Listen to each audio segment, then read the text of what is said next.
Todd Akin, of course, the U.S. House of Representatives member from the St. Louis area, who is her challenger on the Republican side. So you're saying that the polls are showing that that's a dead even race right now?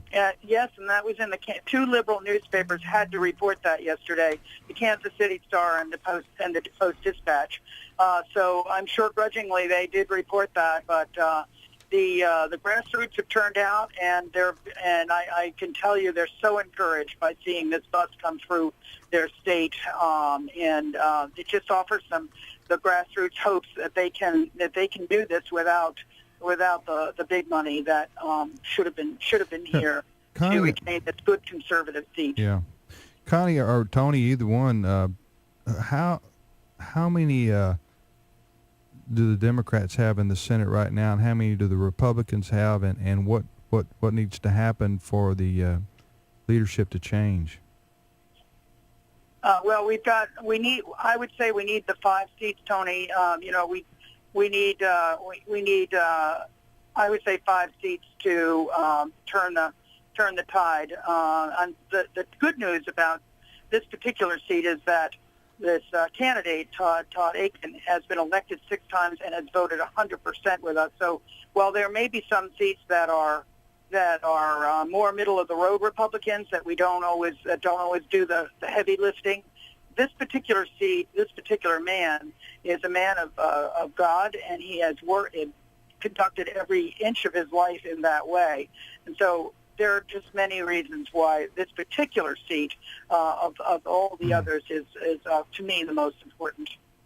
So what, Tony, what happened? You mean the money was withheld still by the Republican Senatorial Campaign Committee? Right. You had Crossroads, which was Karl Rove's group, and then the Senatorial Committee. But Tim, here's the reality of this. They were looking for an opportunity. They did not want Todd Akin to secure the nomination.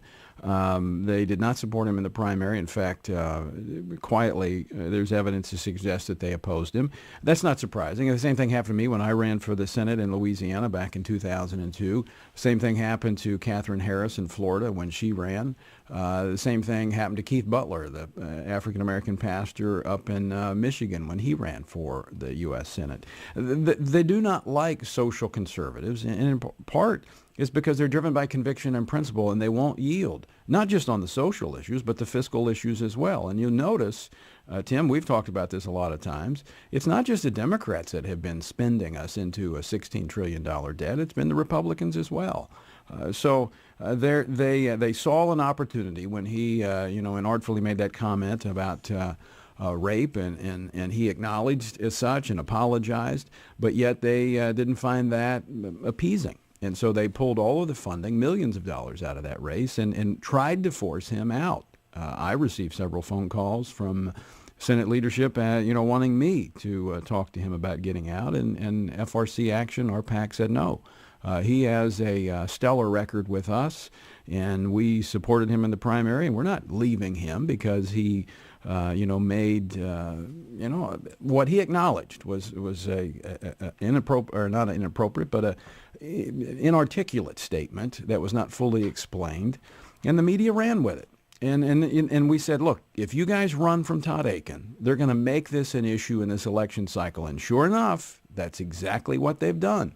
They went after Richard Murdoch in Indiana. They tried to do it in Ohio in that Senate race. They've even tried to interject it in the presidential race. When they see you tucking tail and running in fear, as opposed to standing on principle with courage, they'll come after you every time.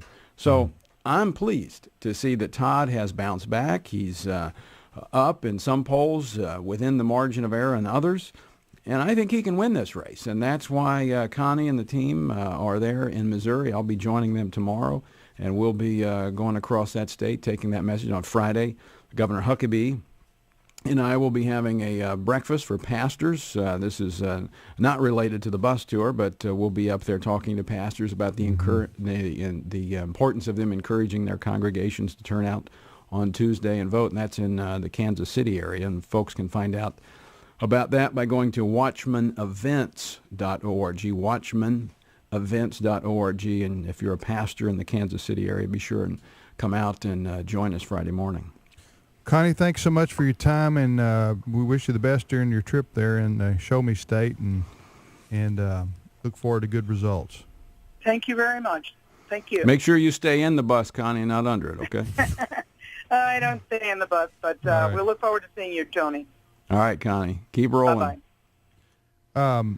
I That think, was Connie Mackey. Yeah. She's president of the Faith, Family, and Freedom Fund, the political action committee of FRC. And out there in Missouri, Tim, rolling up those miles. In fact, we've got 2 buses rolling right now. We've got the Values bus, which is continuing to make its way across the country. In fact, we'll be meeting me in Ohio. I'll be in Dayton, Ohio, this coming Sunday at a church. And in fact, I think you're going to be up in Ohio this week too, aren't you? I was supposed to be, but I think the weather. I'm going to be in Memphis instead with the Coalition for African American Pastors, of which I'm not one. But I'm going to be speaking with them about the importance of marriage and the preventing the homosexual marriage movement from being successful.